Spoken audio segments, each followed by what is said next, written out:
रामायण की कथा तो हम सभी के दिलों में बसी है, लेकिन आज हम एक बहुत ही गहरे और रहस्यमयी सवाल पर बात करने वाले हैं।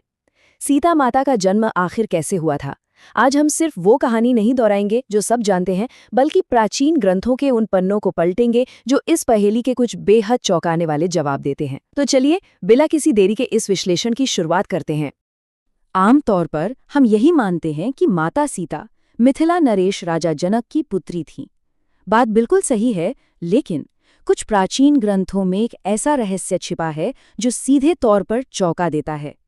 क्या धरती से जन्मी इस देवी का कोई कनेक्शन लंका से भी था? आइए इन अलग अलग ग्रंथों की गहराई में उतरकर देखते हैं। भाग 1, धरती से प्राकृत्य। शुरुआत करते हैं सबसे प्रामाणिक ग्रंथ यानी महर्षि वाल्मीकि रचित वाल्मीकि रामायण से। महाकाव्य के बाकी सभी पात्रों से एकदम अलग माता सीता को अयोनिजा कहा गया है। इसका सीधा सा मतलब है कि उनका जन्म किसी माता के गर्भ से नहीं हुआ था। वो तो साक्षात प्रकृति से प्रकट हुई थीं, एक बेहद चमत्कारी घटना की तरह। कथा कुछ इस तरह है कि मिथिला में एक बार भयंकर अकाल पड़ा। सूखे से निपटने और देवताओं को प्रसन्न करने के लिए राजा जनक ने खुद खेत में हल चलाया, और तभी जमीन जोतते समय हल्का नुकीला हिस्सा, जिसे संस्कृत में सीत कहते हैं, मिट्टी में दबे एक कलश से जा टकराया। उसी कलश से एक दिव्य कन्या प्रकट हुई। हल के सीत से मिलने के कारण ही उनका नाम सीता रखा गया। अब इस असाधारण प्राकट्य का महत्व समझना बहुत जरूरी है। ये घटना उनकी आध्यात्मिक शक्ति को स्थापित करती है। इसका अर्थ ये है कि माता सीता की सत्ता या उनका अधिकार किसी राजा की बेटी या किसी की पत्नी होने से नहीं आता। वो साक्षात पृथ्वी की पुत्री हैं। उनकी शक्ति सीधे इसी धरती से जुड़ी है। भाग 2, वेदवती और पद्मा के रहस्य।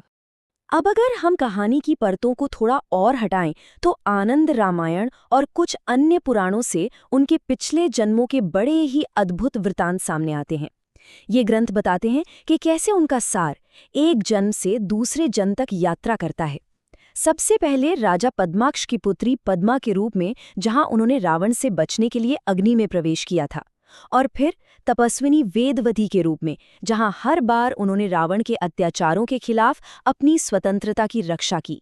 तपस्विनी वेदवती की कथा सच में रोंगटे खड़े कर देने वाली है। रावण द्वारा अपमानित होने पर उन्होंने एक बेहद कठोर संकल्प लिया।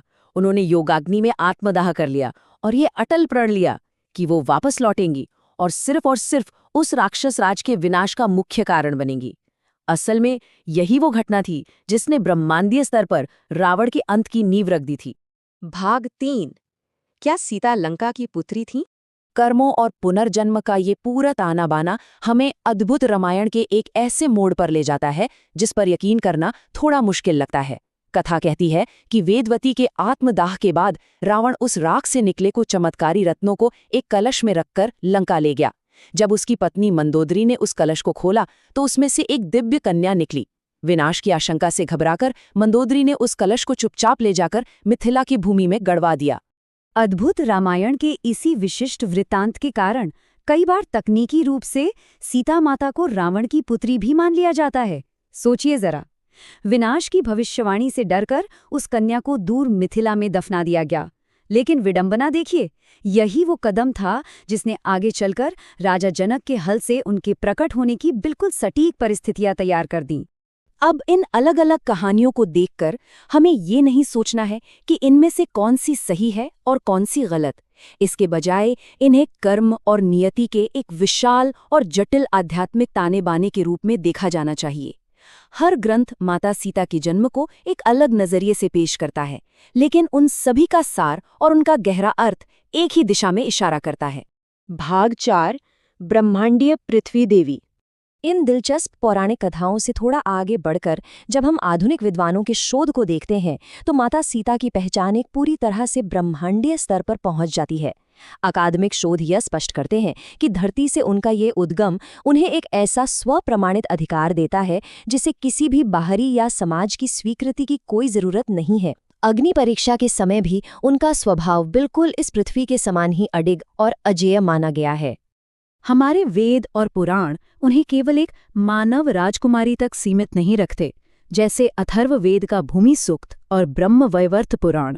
ये ग्रंथ उन्हें सर्वोच्च पृथ्वी माता के रूप में पूजते हैं। वो ऊर्जा का एक ऐसा ब्रह्मांड पूर्व सिद्धांत है जो इस पूरी सृष्टि के निर्माण से पहले भी अस्तित्व में था।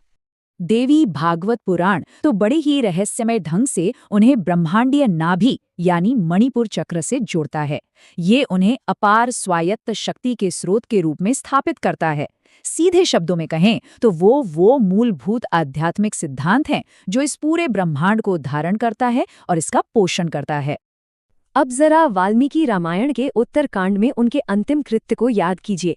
उनका स्वेच्छा से वापस उसी पृथ्वी में समा जाना जहां से वो प्रकट हुई थी, ये उनके उद्गम को पूरी तरह से प्रतिबिंबित करता है। यह पूर्ण स्वतंत्रता, आत्मसम्मान और एक ऐसी अंतर्निहित शुद्धता की कथा पूरी करता है जो किसी भी समाज के अनुमोदन पर कतई निर्भर नहीं है। तो अंत में उद्गम की ये तमाम रहस्यमयी कहानियां हमें क्या सिखाती हैं? यही कि सच्ची संप्रभुता हमेशा धरती से ही जन्म लेती है और इसे केवल अपने भीतर के अटूट सत्य द्वारा ही प्रमाणित किया जा सकता है। क्या यही अजेय सत्य माता सीता को हमेशा के लिए शाश्वत नहीं बनाता? जरा सोचिएगा इस पर।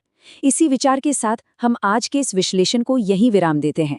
इस पूरी चर्चा में साथ बने रहने के लिए बहुत बहुत धन्यवाद।